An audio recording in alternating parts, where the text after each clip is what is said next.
Hello साथियों, राधे राधे, जय श्री राम, सत श्री अकाल। कैसे हैं आप लोग। मैं आशा करता हूं कि आप लोग स्वस्थ होंगे और प्रसन्नचित होंगे एवं अपने कर्तव्य मार्ग पर दृढ़ संकल्प होकर निरंतर आगे की ओर बढ़ रहे होंगे। मेरे साथियों, मैं विवेक पांडे आपके अपने जीपी कॉम्पिटिटिव क्लासेज में आपका हार्दिक स्वागत और अभिनंदन करता हूं। मेरे दोस्तों, हम लोग गणेश मंगल भगवान का नाम लेकर फिर आज इस प्रैक्टिस सेशन को हम लोग आगे बढ़ाएंगे। तो आज का आपका ये मोटिवेशन जो है, आपका ये पहला आपका मोटिवेशन आपका ये है, जिंदगी खेलती भी उसी के साथ है, जिंदगी खेलती भी उसी के साथ है जो खिलाड़ी बेहतरीन होता है। जिंदगी खेलती भी उसी के साथ है जो खिलाड़ी बेहतरीन होता है। दर्द सबके एक से हैं मगर हौसले सबके अलग हैं। कोई हताश होकर बिखर जाता है तो कोई संघर्ष करके निखर जाता है। तो मेरे दोस्तों, हम लोग को बिखरना नहीं है, हम लोग को निखरना है। संघर्ष करके हम लोग को निखरना है, हार नहीं मानना है। जब तक हम लोग तोड़ेंगे नहीं तब तक हम लोग छोड़ेंगे नहीं। तो मेरे दोस्तों, अब हम लोग चलते हैं अपने प्रश्न की ओर। तो आज का आपका क्वेश्चन नंबर आपका 32 है।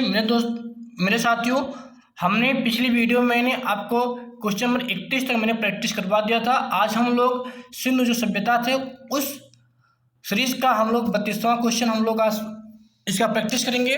तो आज का जो ये 32 हम लोग क्वेश्चन है, चलिए हम लोग पढ़ते हैं। लिखा है, सिंधु सभ्यता की ताकत थी कृषि, व्यापार, चाक पर बनाए गए मिट्टी के बर्तन या बढ़ई गिरी। तो मेरे दोस्तों, इस प्रश्न का सही जवाब हो जाएगा आपका ऑप्शन नंबर बी, व्यापार। तो मेरे दोस्तों, सिंधु सभ्यता की जो ताकत थी वो क्या थी? व्यापार था। चलिए हम लोग अब आगे बढ़ते हैं आपके अपने नेक्स्ट क्वेश्चन की ओर। आपका नेक्स्ट क्वेश्चन है, सबसे प्राचीन सभ्यता का नाम है, अर्थात सबसे प्राचीन सभ्यता कौन थी? सिंधु घाटी सभ्यता, मेसोपोटामिया की सभ्यता, मिस्र की सभ्यता या माया सभ्यता। तो मेरे दोस्तों, इस प्रश्न का सही जवाब हो गया आपका ऑप्शन नंबर बी, अर्थात आपका मेसोपोटामिया की सभ्यता। मेरे दोस्तों, विश्व की सबसे प्राचीन सभ्यता मेसोपोटामिया की सभ्यता है। मेसोपोटामिया शब्द का यूनानी अर्थ है दो नदियों के बीच। यह इराक की दजला फरात नदियों के बीच में बढ़ता है। इसका कालक्रम अनुसार है, मेसोपोटामिया की सभ्यता सबसे पहले हुई थी, उसके बाद मिस्र की सभ्यता, सिंधु घाटी की सभ्यता और माया सभ्यता। तो आशा करता हूँ दोस्तों आपको ये प्रश्न समझ में आया होगा। चलिए हम लोग नेक्स्ट क्वेश्चन की ओर मूव करते हैं। आपका नेक्स्ट क्वेश्चन है, आपका नेक्स्ट प्रश्न मेरे दोस्तों बोल रहा है कि निम्न में से किस नदी के किनारे हड़प्पा और मोहनजोदड़ो के अवशेष पाए गए थे? रावी, सिंधु, व्यास, ए और बी, अर्थात ए और बी दोनों। तो मेरे दोस्तों, इस प्रश्न का सही जवाब आपका ए और बी, अर्थात जो हड़प्पा और मोहनजोदड़ो के जो अवशेष थे वो रावी नदी के तट और सिंधु नदी के तट दोनों किनारों पर पाए गए थे। चलिए हम लोग नेक्स्ट क्वेश्चन की ओर मूव करते हैं। आपका नेक्स्ट क्वेश्चन है मेरे दोस्तों, सिंधु घाटी सभ्यता के लोग किसकी पूजा करते थे? विष्णु की, पशुपति की, इंद्र की या वायु देवता की? तो मेरे दोस्तों, इस प्रश्न का सही जवाब है आपका ऑप्शन नंबर सी, इंद्र। अर्थात जो सिंधु घाटी की जो सभ्यता के जो लोग थे वो भगवान इंद्र की पूजा करते थे, क्योंकि इंद्र क्या है,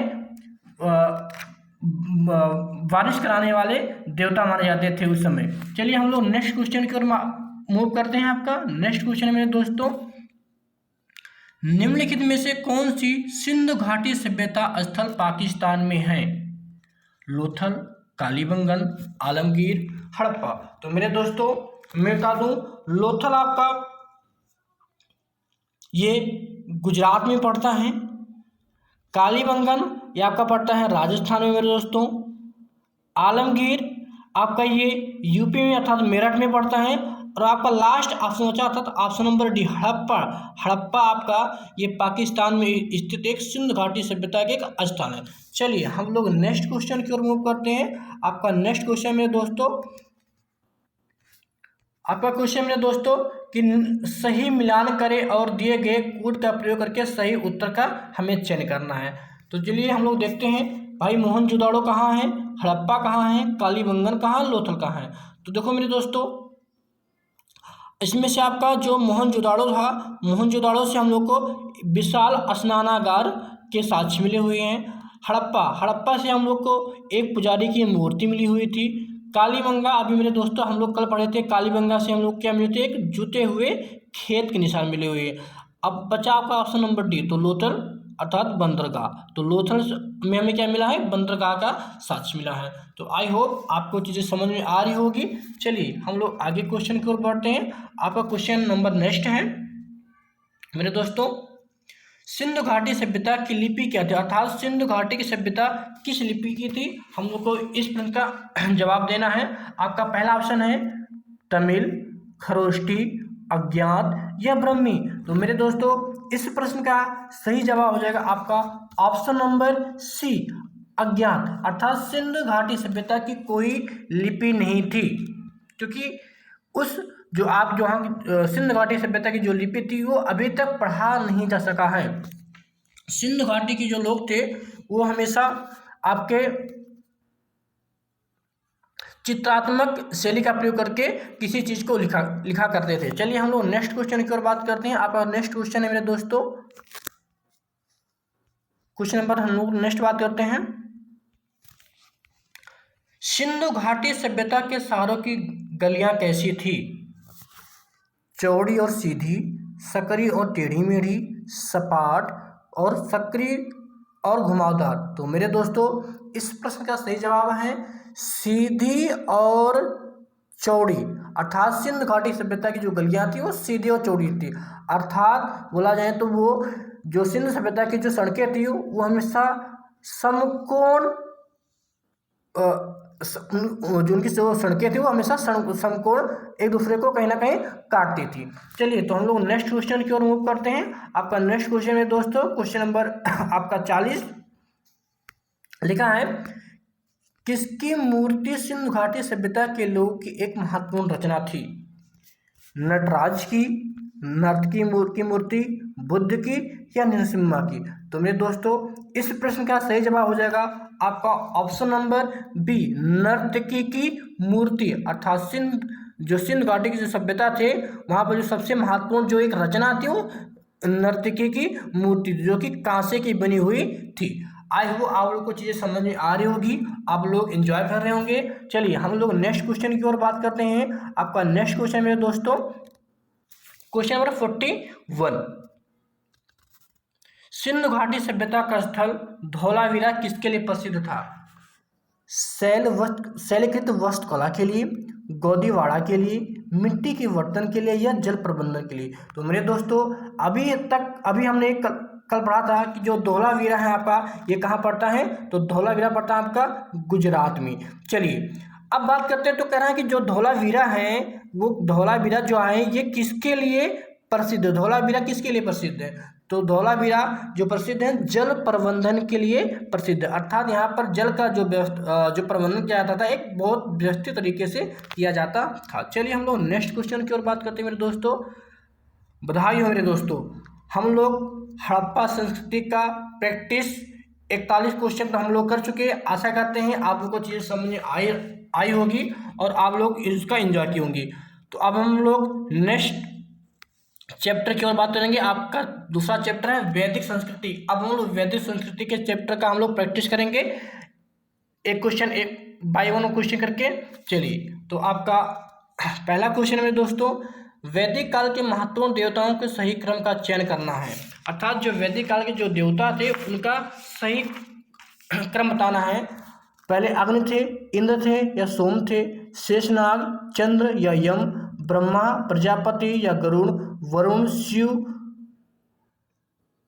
या विष्णु। तो मेरे दोस्तों इस प्रश्न का सही जवाब हो जाएगा आपका ऑप्शन नंबर ए, अर्थात सबसे पहले अग्नि देवता, फिर इंद्र देवता और फिर आपको सोम देवता। मेरे दोस्तों वैदिक काल में सबसे जो महत्वपूर्ण जो देवता थे वो इंद्र देवता थे। इन्हें हम लोग पुरंदर भी कहते थे। चलिए हम लोग नेक्स्ट क्वेश्चन की ओर बात करते हैं। आपका नेक्स्ट क्वेश्चन में दोस्तों,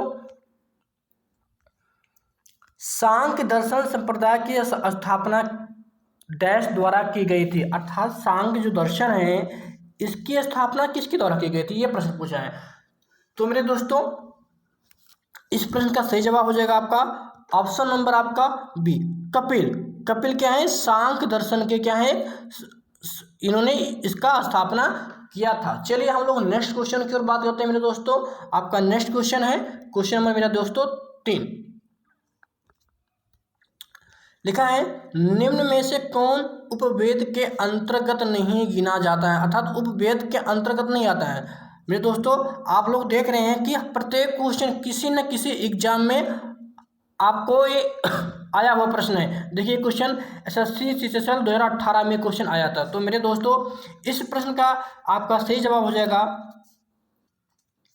कि निम्न में से कौन सा उपवेद के अंतर्गत नहीं आता, आयुर्वेद, गंधर्व वेद, शिल्प वेद या यजुर्वेद। तो मेरे दोस्तों मैं आपको बता दूं कि आपका जो यजुर्वेद है आपका ये उपवेद ना होकर आपका एक वेद है, अर्थात ये वेद है न कि ये उपवेद है।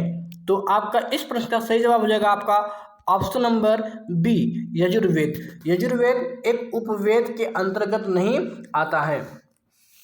मेरे दोस्तों मैं आपको बता दूं ऋग्वेद का जो उपवेद होता है वो आयुर्वेद होता है, सामवेद का गंधर्व वेद, यजुर्वेद का धनुर्वेद और अथर्ववेद का जो उपवेद होता है वो शिल्पवेद होता है। तो मेरे दोस्तों आशा करता हूँ चीज़ें आपको समझ में आ रही होगी। चलिए हम लोग नेक्स्ट क्वेश्चन की ओर बात करते हैं। आपका नेक्स्ट क्वेश्चन है ऋग्वैदिक आर्य भारत में कहाँ रहते थे, अर्थात जो ऋग्वैदिक जो आर्य थे वो भारत में उनका निवास स्थान कहाँ था। आपका पहला ऑप्शन है उत्तरी भारत में, पूर्वी भारत में, पूरे भारत में या सप्त सिंधु में। तो मेरे दोस्तों इस प्रश्न का सही जवाब हो जाएगा आपका ऑप्शन नंबर डी, सप्त सिंधु में, अर्थात जो आर्य जो थे वो ऋग्वैदिक काल में सप्त सिंधु क्षेत्र में रहते थे, अर्थात कि सिंधु नदी के जो किनारे आसपास वो उनका निवास स्थान था। चलिए हम लोग नेक्स्ट क्वेश्चन की ओर बात करते हैं। आपका नेक्स्ट क्वेश्चन है मेरे दोस्तों क्वेश्चन नंबर 6। निम्न में से किस वेद को रुद्र नामक शब्द का आरंभिक स्रोत माना गया है, अर्थात कौन सा ऐसा वेद है जहां से जो रुद्र नामक जो शब्द है इसकी उत्पत्ति हुई है।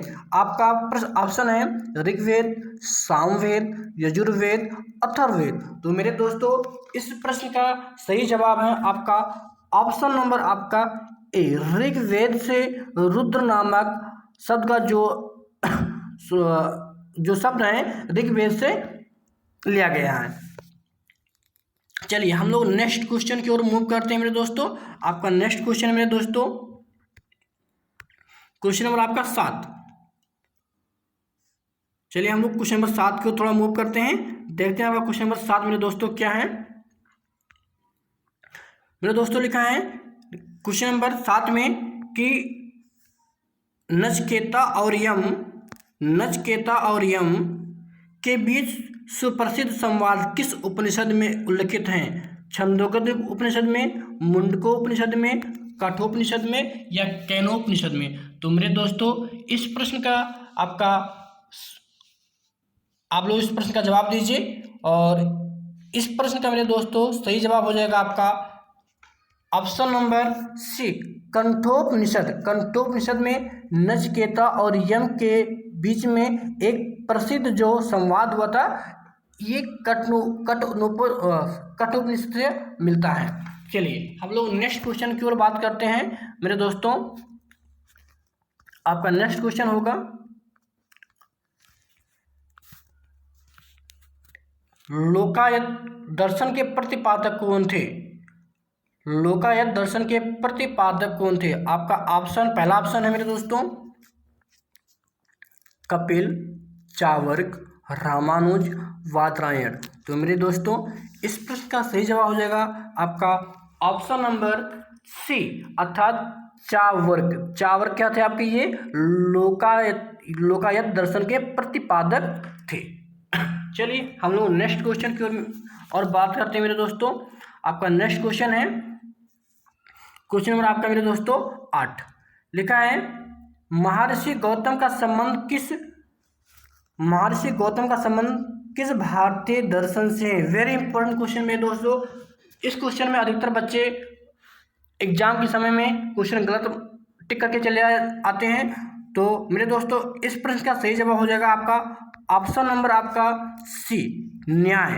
अब हम लोग इसको कैसे करेंगे, तो देखो भैया, हम लोग जानते हैं कि रामायण युगीन में एक ऋषि थे गौतम, जिनकी पत्नी का नाम था अहिल्या।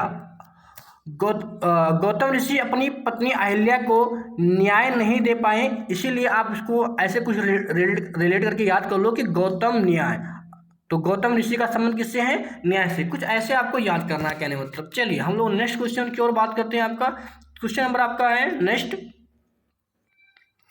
वैदिक गणित का सबसे महत्वपूर्ण पाठ है शतपथ ब्राह्मण, अथर्ववेद, सुलभ सूत्र, छंदोग उपनिषद। तो मेरे दोस्तों इस प्रश्न का सही जवाब आपका हो जाएगा ऑप्शन नंबर सी, सुलभ। आपका ऑप्शन नंबर सी, सुलभ सूत्र। मेरे दोस्तों वैदिक गणित जो सबसे महत्वपूर्ण जो पाठ है ये सुलभ सूत्र से प्राप्त होता है। चलिए हम लोग नेक्स्ट क्वेश्चन की ओर बढ़ते हैं मेरे दोस्तों। आपका नेक्स्ट क्वेश्चन है, क्वेश्चन नंबर आपका नेक्स्ट हम लोग बात करते हैं मेरे दोस्तों, निम्नलिखित में से किस वेद में प्राचीन वैदिक युग की सभ्यता के बारे में सूचना दी गई है? ऋग्वेद, यजुर्वेद, अथर्ववेद, सामवेद। प्रश्न ये बोल रहा है मेरे दोस्तों कि निम्नलिखित में से किस वेद में प्राचीन वैदिक युग की सभ्यता के बारे में सूचना दी गई है?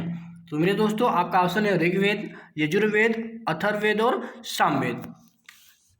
तो मेरे दोस्तों इस प्रश्न का सही जवाब हो जाएगा आपका ऑप्शन नंबर ए, ऋग्वेद। मेरे दोस्तों ऋग्वेद में 10 मंडल हैं, जो कि इसमें 10 मंडल 1028 सूक्त हैं। ऋग्वेद के पहले और 10वें मंडल को हम लोग नवीनतम मंडल कहते हैं, दूसरे और 7वें मंडल को हम लोग सबसे पुराने मंडल की हम लोग संज्ञा देते हैं। चलिए हम लोग नेक्स्ट क्वेश्चन की ओर बात करते हैं मेरे दोस्तों। आपका नेक्स्ट क्वेश्चन है, गार्गी, मैत्री और कपिला का घर था। बहुत अच्छा क्वेश्चन है मेरे दोस्तों ये। गार्गी, मैत्री और कपिला जो ये विदुषी थी, ये इनका घर कहाँ था? क्या विदिशा में था, क्या पाटलिपुत्र में था, क्या मिथिला में था, क्या उज्जैन में था? तो मेरे दोस्तों हम लोग बात करते हैं गार्गी, मैत्री और कपिला, ये सब विदुषी महिलाएं थीं। इन सभी का संबंध मिथिला से है, जो वर्तमान में नेपाल में स्थित है। ऋग्वैदिक काल में बहुत सी विदुषी महिलाओं का जिक्र है, जैसे अपाला, विश्वारा, लोभमुद्रा। ये सभी क्या थी? ऋग्वैदिक काल में एक विदुषी महिलाएं थी। तो इस प्रश्न का सही जवाब हो जाएगा आपका ऑप्शन नंबर डी, मिथिला। अर्थात जो गार्गी, जो मैत्री और कपिला थी वो कहाँ की रहने वाली थी? मिथिला की रहने वाली थी। मिथिला कहाँ पड़ता है भैया? नेपाल में पड़ता है। चलिए हम लोग आगे की ओर बात करते हैं। आपका नेक्स्ट क्वेश्चन है, आर्यों के द्वारा निम्नलिखित में से कौन सा शिल्प कौशल कार्य प्रयोग में नहीं लाया गया था? अर्थात आर्य के लोग कौन से काम नहीं करते थे? मिट्टी के बर्तन बनाने का काम नहीं करते थे, आभूषण बनाने का काम नहीं करते थे, बढ़ईगिरी या लुहार।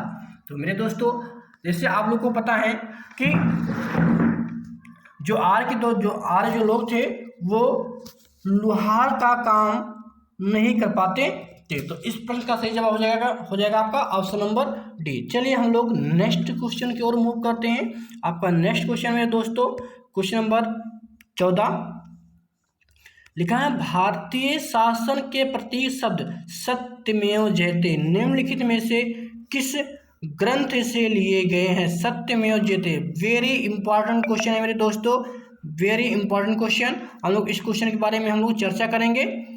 तो मेरे दोस्तों मैं बता दूं, जो सत्यमेव जो आपका जो जयते हैं, ये हमारे एक उपनिषद है जिसका नाम है मुंडको उपनिषद। मुंडको उपनिषद से सत्यमेव जयते लिया गया है। चलिए हम लोग नेक्स्ट क्वेश्चन की ओर बात करते हैं मेरे दोस्तों। आपका नेक्स्ट क्वेश्चन है क्वेश्चन नंबर आपका 16। क्वेश्चन नंबर आपका नेक्स्ट है, वेद शब्द का अर्थ है ज्ञान, कुशलता, शक्ति, बुद्धिमत्ता। तो वेद शब्द का जो अर्थ है मेरे दोस्तों इस प्रश्न का जो सही जवाब हो जाएगा आपका ऑप्शन नंबर ए, ज्ञान। वेद का मतलब क्या होता है? ज्ञान। वेद कितने होते हैं? 4 वेद होते हैं। कौन कौन वेद होते हैं भैया? ऋग्वेद, यजुर्वेद, सामवेद और अथर्ववेद। यजुर्वेद, ऋग्वेद और सामवेद तो वेद त्रयी कहते हैं, और अथर्ववेद को वेद त्रयी में शामिल नहीं किया गया है। चलिए हम लोग नेक्स्ट क्वेश्चन की ओर बात करते हैं भैया मेरे दोस्तों। आपका नेक्स्ट क्वेश्चन है, आयुर्वेद के वैद्य चिकित्सा का भगवान किसे माना जाता है? ये क्वेश्चन मेरे दोस्तों बहुत ही इंपॉर्टेंट और बहुत ही कन्फ्यूज पैदा करने वाला क्वेश्चन है। इस क्वेश्चन में अधिकतर बच्चे गलती कर देते हैं, अधिकतर बच्चे कन्फ्यूज हो जाते हैं एग्जाम के ड्यूरेशन में, क्या इसका ऑप्शन चरक है कि धन्वंतरी है कि सुश्रुत। बच्चे इसमें कन्फ्यूज हो जाते हैं। तो मेरे दोस्तों आज से इस प्रश्न आपका कभी ये गलती नहीं होगा कभी भी एग्जाम में। देखो तो जो आयुर्वेद के जो चिकित्सक जो भगवान है किसको कहते हैं भैया? तो आपका इस प्रश्न का जो सही जवाब हो जाएगा धन्वंतरी। अब कैसे भैया याद दोगे भैया? देखो जब भैया चिकित्सा मतलब क्या होता है भैया? आपके शरीर से संबंधित अर्थात आपका स्वास्थ्य से संबंधित है। जब हम लोग जब बीमार पड़ जाते हैं भैया तो हमें क्या लगता है? धन लगता है। तो चिकित्सा अर्थात की चिकित्सा मतलब कि दवाई से समझ लो, और धन मतलब कि धन्वंतरी।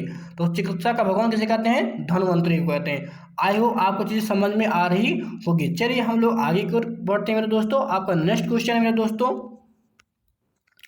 वैदिक लोगों द्वारा किस धातु का प्रयोग पहले किया गया था? वैदिक जो लोग थे किस धातु का प्रयोग पहले किए थे? क्या चांदी का किए थे, क्या सोना था, क्या तांबा था, क्या लोहा था? तो मेरे प्यारे दोस्तों इस प्रश्न का सही जवाब हो जाएगा आपका ऑप्शन नंबर डी, तांबा। तांबा क्या था? वैदिक जो लोग थे सबसे पहले इसका प्रयोग उन्होंने किया था। तो ऑप्शन नंबर आपका डी। चलिए हम लोग नेक्स्ट क्वेश्चन की ओर बात करते हैं। आपका क्वेश्चन नंबर मेरे दोस्तों 17 है। इससे पहले मैं आपको बता दूं कि जो वैदिक जो आर्य हैं, वैदिक आर्य को हम लोग 2 भागों में बांटा गया है। आपका ऋग वैदिक काल जो कि 1500 ईस्वी पूर्व से लेकर 1000 ईसा पूर्व तक, दूसरा उत्तर वैदिक काल जो कि 1000 ईसा पूर्व से लेकर 650 ईसा पूर्व तक। ऋग वैदिक काल के आर्य तांबा से परिचित थे तथा बाद में उत्तर वैदिक काल में लोहे की खोज की गई। चलिए हम लोग नेक्स्ट क्वेश्चन की ओर बात करते हैं। आपका नेक्स्ट क्वेश्चन है दोस्तों, निम्नलिखित में से वैदिक संहिताओं में से भारतीय संगीत का उद्गम किसमें से खोजा जा सकता है? तो आपका ऑप्शन ऋग्वेद, सामवेद, यजुर्वेद, अथर्ववेद। तो मेरे प्यारे दोस्तों इस प्रश्न का सही जवाब हो जाएगा आपका ऑप्शन नंबर बी, सामवेद। भारतीय संगीत का उद्गम सामवेद संहिता को माना जाता है। सामवेद के 2 पुरोहित को उद्गाता कहा जाता है। तो मेरे दोस्तों इस प्रश्न का जवाब हो गया सामवेद। चलिए हम लोग नेक्स्ट क्वेश्चन की ओर बात करते हैं। आपका नेक्स्ट क्वेश्चन है मेरे दोस्तों, भारत में वर्ण व्यवस्था किस लिए बनाई गई थी? भारत में वर्ण व्यवस्था किस लिए बनाई गई थी? आपका ऑप्शन है श्रमिक गतिहीनता के लिए, श्रम की गरिमा को मान्यता देने हेतु के लिए, आर्थिक उत्थान के लिए, या व्यावसायिक श्रम विभाजन के लिए। तो मेरे दोस्तों इस प्रश्न का सही जवाब हो जाएगा आपका ऑप्शन नंबर डी, व्यावसायिक श्रम विभाजन के लिए। चलिए हम लोग नेक्स्ट क्वेश्चन की ओर बात करते हैं मेरे दोस्तों। आपका नेक्स्ट क्वेश्चन है क्वेश्चन नंबर नेक्स्ट क्वेश्चन लिखा है, इनमें से किस फसल का ज्ञान वैदिक काल के लोगों को नहीं था? जौ, गेहूं, चावल, तंबाकू। तो मेरे दोस्तों इस प्रश्न का सही जवाब हो जाएगा तंबाकू। तंबाकू ऋग वैदिक काल के लोग अर्थात तंबाकू की खेती करने के लिए ऋग वैदिक काल के लोग इसको नहीं जानते थे। मैं बता दूं मेरे दोस्तों कि तंबाकू का जो खोज है या जो तंबाकू जो भारत में जो सबसे पहले आया था वो पुर्तगालियों के द्वारा भारत में तंबाकू लाया गया था। चलिए हम लोग नेक्स्ट क्वेश्चन की ओर बात करते हैं। आपका नेक्स्ट क्वेश्चन है, वैदिक युग में राजा अपनी जनता से जो कर वसूल करते थे उसे क्या कहते हैं? बलि कहते हैं, वर्मन कहते हैं, कर कहते हैं या विधत कहते हैं? तो मेरे दोस्तों इस प्रश्न का सही जवाब हो जाएगा आपका ऑप्शन नंबर ए, बलि। अर्थात जो वैदिक युगीन जो राजा थे जो अपनी जनता से जो कर लेते थे, उस कर का नाम था बलि। ठीक ना। चलिए हम लोग नेक्स्ट क्वेश्चन की ओर बात करते हैं मेरे दोस्तों। आपका नेक्स्ट क्वेश्चन है,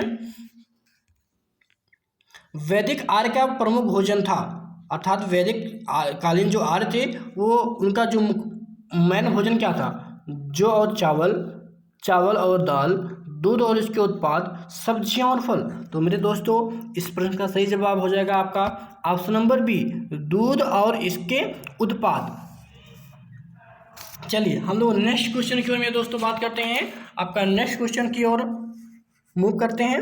चलिए आपका नेक्स्ट क्वेश्चन है कि क्रमानुसार निम्नलिखित चरणों में से कौन सा विकल्प सही है?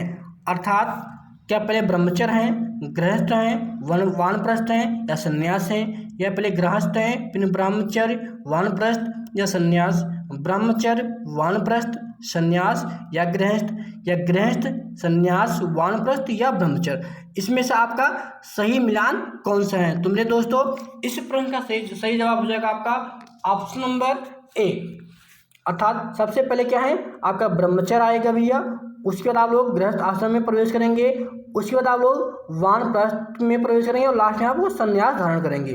तो इस प्रश्न का सही जवाब है मेरे दोस्तों ऑप्शन नंबर ए। मेरे दोस्तों मैं बता दूँ जो आपका जो ये आश्रम का जो वर्णन है ये पहले छंदोग्य में तथा चारों आश्रमों का वर्णन जपलो उपनिषद में मिलता है। अर्थात प्रश्न आता है कि जो चार आपके आश्रम हैं इनका वर्णन किस उपनिषद में है? तो आपके जपलो उपनिषद में इसका वर्णन मिलता है, ब्रह्मचर्य, गृहस्थ, वानप्रस्थ और संन्यास। चलिए हम लोग नेक्स्ट क्वेश्चन की ओर बढ़ते हैं मेरे दोस्तों। आपका नेक्स्ट क्वेश्चन है, निम्न में से योग के प्रणेता कौन है? अर्थात कि इसमें से कौन सा व्यक्ति है जो योग के संपादक थे? पतंजलि, आत्रेय, वादुकरंता, वाणभट्ट। तो मेरे दोस्तों इस प्रश्न का सही जवाब हो जाएगा आपका ऑप्शन नंबर ए, पतंजलि। योग के प्रणेता कौन थे? पतंजलि थे। मेरे दोस्तों मैं आपको बता दूं कि जो विश्व जो योग दिवस जो मनाया जाता है हर साल 21 जून को योग दिवस मनाया जाता है। ये भी क्वेश्चन बहुत ही महत्वपूर्ण क्वेश्चन है कि योग दिवस कब मनाते हैं? तो 21 जून को मनाते हैं। चलिए हम लोग नए क्वेश्चन की ओर बात करते हैं। आपका नया क्वेश्चन है मेरे दोस्तों, आर्य अनार्यों के साथ अपने संघर्ष में सफल रहे क्योंकि उन्होंने बड़े पैमानों पर हथियारों का प्रयोग किया, वे अधिक लंबे और बलवान थे, वे उन्नत सारी संस्कृति से थे, उन्होंने घोड़े द्वारा चलाए जा रहे रथों का प्रयोग किया। तो इस प्रश्न का सही जवाब हो जाएगा मेरे दोस्तों आपका ऑप्शन नंबर डी, उन्होंने घोड़े द्वारा चलाए जा रहे रथों का प्रयोग किया। चलिए हम लोग नेक्स्ट क्वेश्चन की ओर मूव करते हैं। आपका नेक्स्ट क्वेश्चन में दोस्तों, ऋग्वैदिक आर्य एक ग्रामीण सभ्यता के निवासी थे क्योंकि ऋग्वेद में गाय का कई जगह वर्णन है। बहुत सारे युद्ध गाय के लिए लड़े गए। पुरोहित को उपहार के रूप में गाय दी जाती थी या उपरोक्त सभी। तो मेरे दोस्तों इस प्रश्न का सही जवाब हो जाएगा उपरोक्त सभी, अर्थात ऋग्वैदिक सभ्यता में गाय सर्वाथी। गाय को ऋग्वैदिक काल में अगन्या कहा जाता था, जिसका अर्थ है ना मारे जाने योग्य। चलिए हम लोग नेक्स्ट क्वेश्चन की ओर बात करते हैं। आपका क्वेश्चन नंबर आपका नेक्स्ट होगा। चलिए क्वेश्चन नंबर नेक्स्ट आपका है, निम्न में से कौन चिकित्सक नहीं थे? निम्न में से कौन चिकित्सक नहीं? क्या सुश्रुत चिकित्सक नहीं है? चावर्क, धन्वंतरी, चरक। तो अभी हम लोगों ने पढ़ा था पीछे, जो धन्वंतरी हैं ये कहीं ना कहीं आपके चिकित्सक के ये पितामह कहा जाते हैं या भगवान कहे जाते हैं। तो आपका इस प्रश्न का सही जवाब हो जाएगा चावर्क। चावर्क क्या थे? ये आपके बोला जाए तो जो चावर्क थे ये इनकी जो पहचान थी ये एक दर्शन आचार्य थे। सुश्रुत जो कि एक चिकित्सक थे, चरक भी आप एक चिकित्सक थे, धन्वंतरी भी चिकित्सक थे। तो मेरे दोस्तों इस प्रश्न का सही जवाब है आपका ऑप्शन नंबर सी। चलिए हम लोग नए क्वेश्चन की ओर बात करते हैं। आपका नया क्वेश्चन है, नेक्स्ट क्वेश्चन, सांस्कृतिक भाषा का पहला व्याकरणकर्ता कौन था? आपका ऑप्शन है कलहड़, मैत्रेय, कालिदास, प्राणी। तो मेरे दोस्तों इस प्रश्न का सही जवाब है आपका ऑप्शन नंबर डी, प्राणी संस्कृत भाषा का पहला व्याकरणकर्ता थे। चलिए हम लोग नए क्वेश्चन की ओर आगे बढ़ते हैं मेरे दोस्तों। आपका नेक्स्ट क्वेश्चन है, निम्नलिखित नामों में से प्राचीन भारतीय चिकित्सकों की पहचान कीजिए। अर्थात इनमें से बोला जाए कि भारतीय जो इनमें से कौन से भारतीय चिकित्सक हैं, आपको इनमें से ये ऑप्शन चूज करना है। चरक, सुश्रुत, भरत, चरक, सुश्रुत, पतंजलि, चरक, सुश्रुत, धन्वंतरी, चरक, वात्स्यायन और बाणभट्ट। तो मेरे दोस्तों इस प्रश्न का सही जवाब है आपका ऑप्शन नंबर सी, चरक, सुश्रुत और धन्वंतरी। अब हम लोग आगे बढ़ते हैं मेरे दोस्तों। आपका नेक्स्ट क्वेश्चन है, क्वेश्चन में आपका नेक्स्ट हम लोग बात करते हैं, निम्न में कौन कनिष्क का दरबारी चिकित्सक था। Very important question. इस क्वेश्चन में बच्चे अधिकतर गलती कर देते हैं। आपका ऑप्शन है वसुमित्र, नागार्जुन, चरक और पतंजलि। तो मेरे दोस्तों इस प्रश्न का सही जवाब है आपका ऑप्शन नंबर सी, चरक। चरक क्या थे, कनिष्क के दरबारी चिकित्सक थे। अब हम लोग इसको कैसे याद करेंगे, तो देखो मेरे दोस्तों जब हम लोग लिखते हैं चरक, देखो चरक लास्ट देखो यहाँ पर का आ रहा है, यहाँ भी का है, और देखो कनिष्क के शब्द में भी लास्ट में क्या है, का आ रहा है। तो ऐसे आप लोग को इसको रिलेट कर दो, तो कनिष्क का दरबारी कौन था, चरक था। चलिए हम लोग नेक्स्ट क्वेश्चन की ओर बात करते हैं। आपका नेक्स्ट क्वेश्चन है दोस्तों आपका, निम्न में से किस वेद में बलि सूत्रों को शामिल किया गया है। आपका ऑप्शन नंबर ए है सामवेद, ऋग्वेद, सामवेद, ऋग्वेद, यजुर्वेद, अथर्ववेद। तो मेरे दोस्तों इस प्रश्न का सही जवाब है आपका ऑप्शन नंबर सी, यजुर्वेद। चलिए हम लोग नेक्स्ट क्वेश्चन की ओर बात करते हैं। आपका नेक्स्ट क्वेश्चन में दोस्तों क्वेश्चन नंबर 44, मनुस्मृति किस विषय वस्तु के साथ संबंधित है। अर्थशास्त्र, राजव्यवस्था, कानून या कला। तो मेरे दोस्तों इस प्रश्न का सही जवाब हो जाएगा आपका ऑप्शन नंबर सी, आपका ऑप्शन नंबर सी, कानून। जो मनु आपकी स्मृति है किससे संबंधित है, आपकी कानून से संबंधित है। चलिए हम लोग नए क्वेश्चन की ओर बात करते हैं। आपके नेक्स्ट क्वेश्चन में दोस्तों, जादू टोना और कर्मकांड संबंधी विधान किस वेद से लिए गए हैं।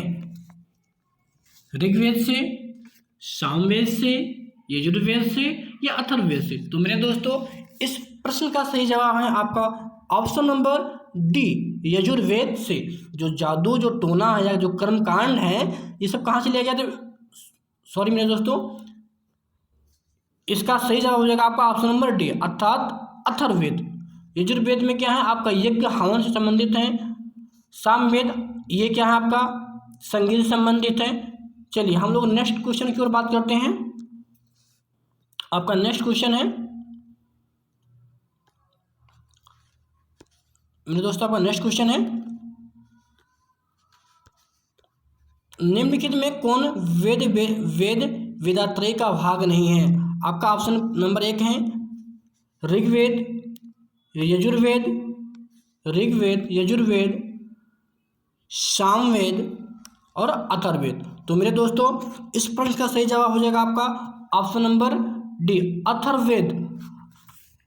ऋग्वेद, यजुर्वेद और सामवेद ये तीनों वेद त्रय का भाग हैं, परंतु अथर्ववेद आपका वेद त्रय का भाग नहीं है। अथर्ववेद आपका क्या है, वेद त्रय का भाग नहीं है। चलिए हम लोग नेक्स्ट क्वेश्चन की ओर मेरे दोस्तों बात करते हैं। आपका नेक्स्ट क्वेश्चन आपका,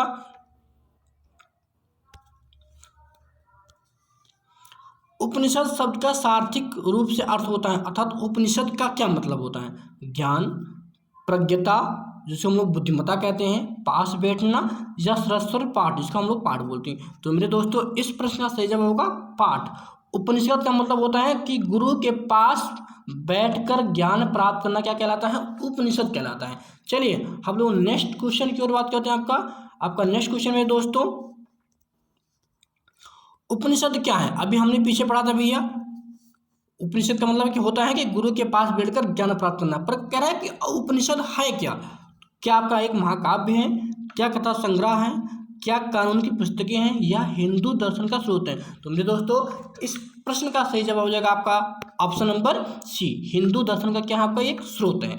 चलिए हम लोग नए क्वेश्चन की ओर बढ़ते हैं। आपका नेक्स्ट क्वेश्चन है, भारत पर पहला आक्रमण डैश ने किया था? आर्यों ने, पार्शियन ने, अरब ने या ग्रीक ने? तो मेरे दोस्तों इस प्रश्न का सही जवाब हो जाएगा आपका ऑप्शन नंबर ए, आर्यों ने। चलिए हम लोग नेक्स्ट क्वेश्चन की मेरे दोस्तों बात करते हैं। आपका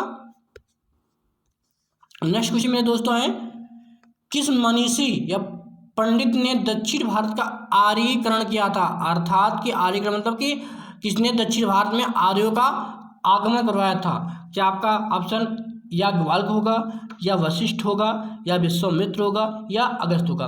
तो मेरे दोस्तों इस प्रश्न का सही जवाब है आपका ऑप्शन नंबर सी, ऋषि अगस्त। ऋषि अगस्त क्या है, ये दक्षिण भारत में उन्होंने आर्यीकरण इसको करवाया था। चलिए हम लोग नेक्स्ट क्वेश्चन की और बात करते हैं मेरे दोस्तों। आपका नेक्स्ट क्वेश्चन है,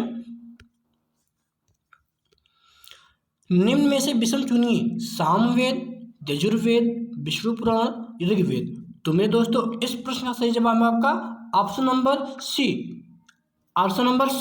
विष्णु पुराण। सामवेद, यजुर्वेद, ऋग्वेद ये सब क्या है, एक वेदात्रय के भाग हैं, जबकि विष्णु पुराण एक पुराण है। तो आपका इस प्रश्न का सही जवाब क्या होगा, ऑप्शन नंबर सी, विष्णु पुराण। चलिए हम लोग नेक्स्ट क्वेश्चन की ओर मेरे दोस्तों बात करते हैं। आपका नेक्स्ट क्वेश्चन है मेरे दोस्तों, पंचतंत्र के लेखक कौन है? वेरी इजी क्वेश्चन और वेरी इंपॉर्टेंट क्वेश्चन। पंचतंत्र के लेखक कौन है? क्या वाल्मीकि जी हैं, क्या वेदव्यास जी हैं, क्या विष्णु शर्मा जी हैं, या तुलसीदास जी हैं? तो मेरे दोस्तों इस प्रश्न का सही जवाब आपका ऑप्शन नंबर सी।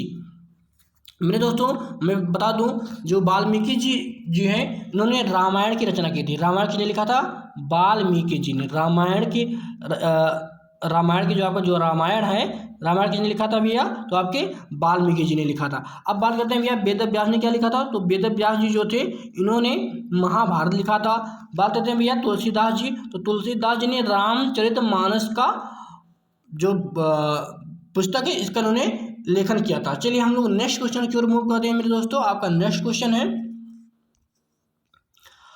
पांडवों में सबसे बड़ा भाई कौन था? अर्थात जो पांडव थे, जो महाभारत कालीन जो 5 भाई पांडव थे युधिष्ठिर, उनमें सबसे बड़ा कौन था? क्या सहदेव थे, क्या नकुल थे, क्या भीम थे, क्या युधिष्ठिर थे? तो मेरे दोस्तों इस प्रश्न का सही जवाब हो जाएगा आपका ऑप्शन नंबर ए, युधिष्ठिर। लिखा है पांडव 5 भाई थे, युधिष्ठिर, भीम, अर्जुन, नकुल और सहदेव। सभी राजा पांडु की 2 पत्नियां, जो राजा पांडु थे उनकी 2 पत्नियां थी, जिनकी नाम पहले का नाम था कुंती व माद्री। कुंती से युधिष्ठिर, भीम और अर्जुन तथा माद्री से नकुल और सहदेव पैदा हुए थे। इनमें से सबसे बड़ा कौन था? युधिष्ठिर था। तो मेरे दोस्तों इस प्रश्न का सही जवाब क्या हो जाएगा आपका ऑप्शन नंबर ए, युधिष्ठिर। चलिए हम लोग नेक्स्ट क्वेश्चन की ओर मेरे दोस्तों बात करते हैं। आपका नेक्स्ट क्वेश्चन है, ऋग्वेद का सबसे प्रसिद्ध भगवान या ईश्वर कौन है? क्या इंद्र हैं, क्या पशुपति हैं, क्या अग्नि हैं, क्या वरुण है? तो मेरे दोस्तों इस प्रश्न का सही जवाब हो जाएगा आपका option number A, Indra. Indra को हम लोग क्या कहते हैं? जो ऋग्वेद में सबसे प्रसिद्ध ये भगवान थे। कौन? इंद्र। चलिए हम लोग नेक्स्ट क्वेश्चन की ओर बात करते हैं आपका, और जो कि आज का अंतिम प्रश्न है, प्रसिद्ध गायत्री मंत्र किससे लिया गया था? जो गायत्री मंत्र है भैया वो कहाँ से लिया गया? क्या यजुर्वेद से लिया गया है, क्या ऋग्वेद से लिया गया है, क्या अथर्ववेद से लिया गया है, क्या सामवेद से लिया गया है? तो मेरे दोस्तों इस प्रश्न का सही जवाब हो जाएगा आपका ऑप्शन नंबर सी, ऋग्वेद से। मेरे दोस्तों मैं आपको बता दूं, जो ऋग्वेद में है, ऋग्वेद में 10 मंडल होते हैं कि ना। पहले और 10वें मंडल को नवीनतम मंडल कहते हैं, दूसरे और 7वें मंडल को सबसे पुराना मंडल कहते हैं। ऋग्वेद के 3रे मंडल से गायत्री मंत्र का उल्लेख मिलता है। 9वें मंडल में सोमरस का उल्लेख मिलता है। आपके 10वें मंडल में वर्ण व्यवस्था पर आधारित जो प्रथाएं हैं उस पर वर्णन मिलता है। तो मेरे दोस्तों आशा करता हूँ कि चीज़ें आपको आज समझ में आई होगी, आप लोग इस क्लास का एंजॉय किए होंगे। यदि आपको ये क्लास अच्छा लगा हो तो कृपया इसको शेयर, लाइक और सब्सक्राइब जरूर करें, जिससे आपके और अपने दोस्तों का भला हो सके। और मेरे दोस्तों आज से हम लोग एक पिता की फिक्र को फक्र में बदलने वाला सीरीज चालू करेंगे। हम डेली आपसे एक क्वेश्चन पूछेंगे, उस प्रश्न का आपका सही जवाब आपको कमेंट बॉक्स में लिखना है। तो मेरे दोस्तों, आज का जो पहला क्वेश्चन है मेरे दोस्तों, मैं पूछूंगा कि विश्व ब्रेल दिवस कब मनाया जाता है। विश्व ब्रेल दिवस कब मनाया जाता है? आपका ऑप्शन में दे देता हूं मेरे दोस्तों। आपका ऑप्शन है 4 जनवरी, 5 जनवरी, 6 जनवरी या 9 जनवरी। विश्व ब्रेल दिवस कब मनाया जाता है? 4 जनवरी, 5 जनवरी, 6 जनवरी या 9 जनवरी। इस प्रश्न का आपको जवाब कमेंट बॉक्स में देना है। तो मेरे साथ जो आज इस सेशन में जुड़ने के लिए धन्यवाद। Thank you. जय माता दी, जय हिंद, जय भारत।